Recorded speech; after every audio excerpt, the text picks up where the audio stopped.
నాకైతే ఒక విషయం బాగా అర్థమైంది. న్యూ బోర్న్ బేబీస్ ఉన్న ఇల్లులో అయితే ఎంత సర్దినా ఎక్కడ పడితే అక్కడ బట్టలు ఉండడం ఇలా ఉంటుందనమాట. సో, బేబీస్ బట్టలైతే బాగా కనిపిస్తూ ఉంటాయి ఇంట్లల్లో.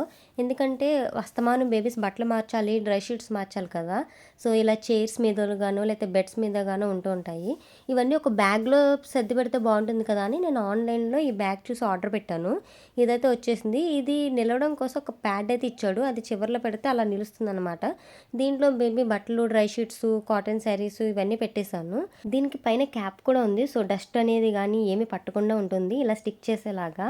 దీన్ని మనం ఎక్కడికైనా క్యారీ చేయొచ్చు. దీనికి హ్యాండిల్స్ కూడా ఉన్నాయి. ఎప్పుడైనా బయటకి వెళ్ళాలంటే బేబీస్ కావాల్సినవన్నీ కూడా దీంట్లో సర్దుకుని వెళ్ళొచ్చు. ఇప్పుడైతే నేను ఇది బాబు బట్టలు వేయడానికైతే యూజ్ చేస్తున్నాను. ఫ్యూచర్‌లో అయితే బాబు ఆడుకునే బొమ్మలు వేయడానికి, సర్దడానికి కూడా ఇలాంటి బ్యాగ్ చాలా యూజ్ అవుతుంది. ఇలాగా యూజ్ అయ్యే ఒక ప్రొడక్ట్‌ని నేను ఆర్డర్ పెట్టాను. అది ఏంటి అన్నది నెక్స్ట్ వీడియోలో మీకు చూపిస్తాను. అప్పటి వరకు మన ఛానల్ మీద కండిషన్ చేయండి. Thank you.